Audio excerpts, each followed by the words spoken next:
आशा करता हूं कि आप ये वीडियो अपने दोस्तों और परिवार के साथ भी साझा करेंगे। सबसे महत्वपूर्ण बात यह है कि यह अध्ययन आपको बुद्धि के साथ चलने में मदद करे। एक बार फिर धन्यवाद।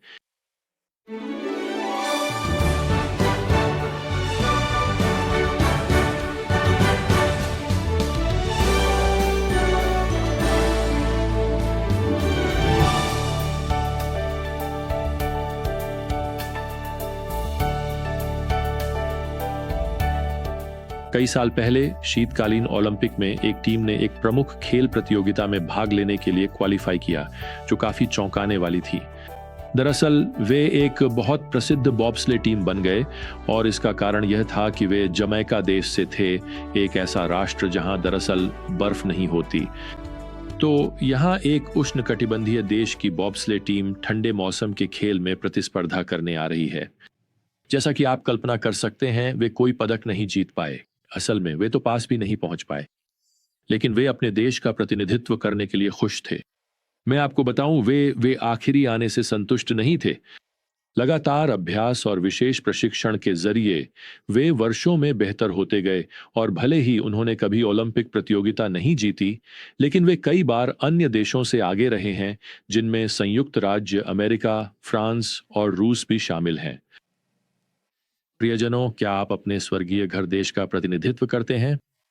आपको ऐसा लग सकता है कि आपने ऐसी दौड़ में हिस्सा लिया है जिसके लिए आप योग्य नहीं हैं, लेकिन प्रभु आपको इसमें बने रहने, अभ्यास करने और सुधार करने के लिए प्रेरित करते हैं। सिर्फ अपनी दौड़ दौड़ने के लिए नहीं, बल्कि हर संभव क्षेत्र में उत्कृष्टता प्राप्त करने के लिए। तो जैसे ही हम आज एक थिस्सलुनीकियों के चौथे अध्याय में प्रवेश करते हैं, पौलुस एक ओलंपिक टीम के कोच की तरह लगते हैं। वह हमें हमारे स्वर्गीय घर देश का अच्छा प्रतिनिधित्व करने के प्रयासों में आगे बढ़ने के लिए प्रेरित करेंगे। वह यहाँ पहले पद में लिखते हैं, अंत में भाइयों, हम आपसे प्रभु यीशु में निवेदन और आग्रह करते हैं कि जैसा आपने हमसे सीखा है कि आपको कैसे चलना चाहिए और परमेश्वर को प्रसन्न करना चाहिए, ठीक वैसे ही जैसे आप कर रहे हैं, आप इसे और अधिक करें, क्योंकि आप जानते हैं कि हमने आपको प्रभु यीशु के द्वारा कौन कौन से निर्देश दिए थे। यह हमें बताता है कि थिस्सलुनीकियों ने वह शिक्षा मानी है जो उन्हें मिली थी कि उन्हें कैसे चलना चाहिए, अर्थात उन्हें कैसे जीना चाहिए, ताकि वे परमेश्वर का सम्मान कर सकें। अब पौलुस उनसे आग्रह कर रहे हैं कि वे और अधिक करें।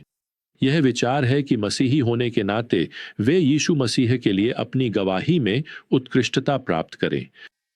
अब पौलुस हमें 3 ऐसे क्षेत्र बताते हैं जिनमें हम आज अपने जीवन में उत्कृष्टता प्राप्त कर सकते हैं। पहला क्षेत्र है व्यक्तिगत पवित्रता का। तीसरा पद इसे इस प्रकार प्रस्तुत करता है, यह परमेश्वर की इच्छा है आपकी पवित्रता। यहां जिस शब्द का अनुवाद पवित्रता किया गया है, उसे पवित्रता भी अनुवादित किया जा सकता है, जैसा कि चौथे पद में और फिर नीचे 7वें पद में किया गया है।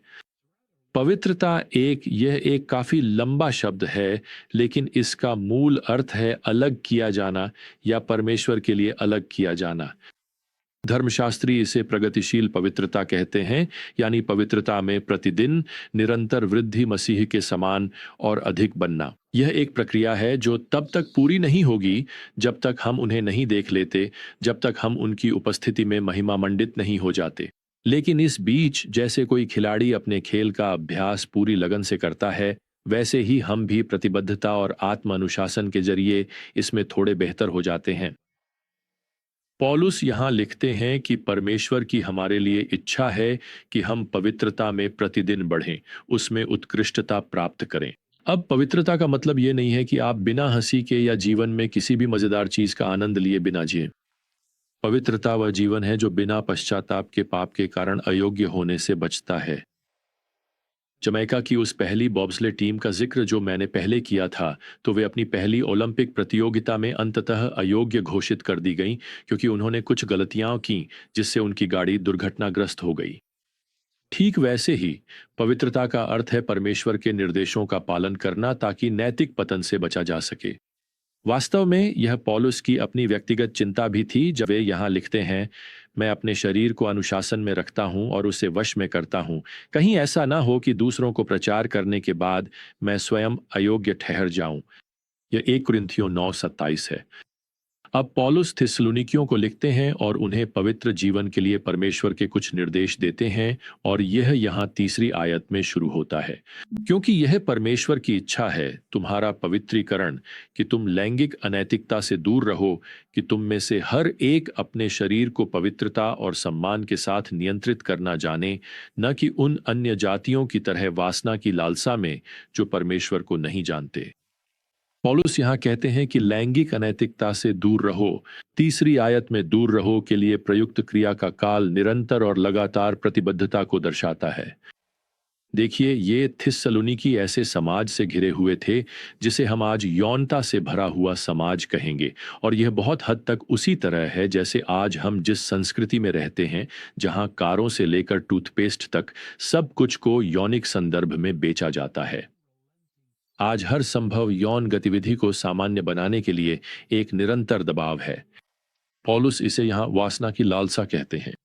दूसरे शब्दों में, ये ईश्वर द्वारा निर्धारित यौन संबंधों की सीमाओं के बाहर है, और लोग बस एक दूसरे का उपयोग अपनी स्वार्थी यौन इच्छाओं को संतुष्ट करने के लिए करते हैं। तो हर कोई एक दूसरे का इस्तेमाल करता है, और मैं आपको बता दूं, अंत में हर कोई हारता है। अंत में खैर, पौलुस लैंगिक अनैतिकता से दूर रहने के 3 कारण बताते हैं। सबसे पहले वे कहते हैं कि यौन पाप ईश्वरीय दंड को आमंत्रित करता है। वह यहाँ 6ठे पद में लिखते हैं, इन सब बातों में प्रभु प्रतिशोध लेने वाला है। दूसरे शब्दों में, यह कोई ऐसी बात नहीं है जिसे भगवान हल्के में लेते हैं। पुराने नियम में यौन अनैतिकता के लिए इस्राएल में मृत्युदंड दिया जाता था। अब आज हम नए नियम के युग में मूसा के नियम के अधीन नहीं रहते। आज शायद तुरंत दंड न मिले, लेकिन पौलुस हमें याद दिलाते हैं कि अंततः ईश्वर का न्याय जरूर होगा।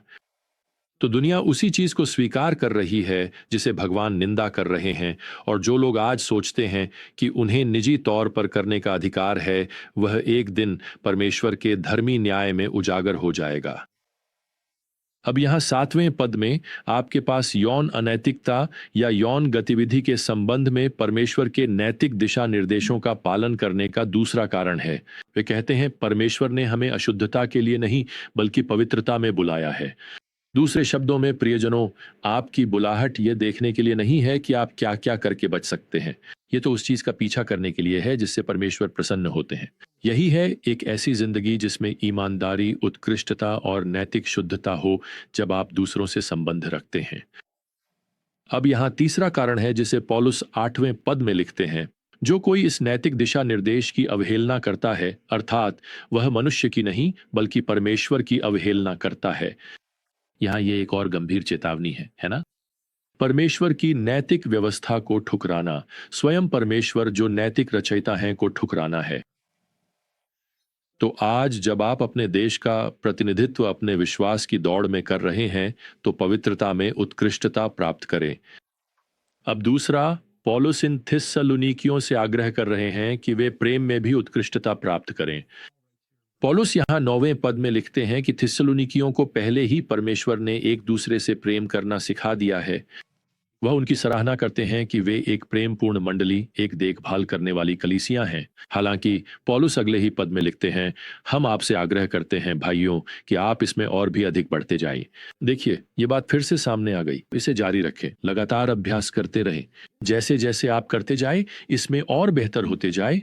अब एक तीसरा क्षेत्र है जिसमें पौलुस चाहते हैं कि हम जीवन में उत्कृष्टता प्राप्त करें। हमें केवल अपनी नैतिक पवित्रता और प्रेम में ही नहीं बल्कि अपने कार्य नैतिकता में भी उत्कृष्टता प्राप्त करनी चाहिए। यहाँ पद 11 में पौलुस लिखते हैं, शांतिपूर्वक जीवन जीने की आकांक्षा करो, अपने ही काम में लगे रहो और अपने हाथों से काम करो जैसा हमने तुम्हें सिखाया है। अब प्रियजनों, शांतिपूर्वक जीवन जीने का मतलब यह नहीं है कि आप अपने पिछवाड़े में बारबेक्यू नहीं कर सकते जहां आप और आपके बच्चे खूब शोर मचाए।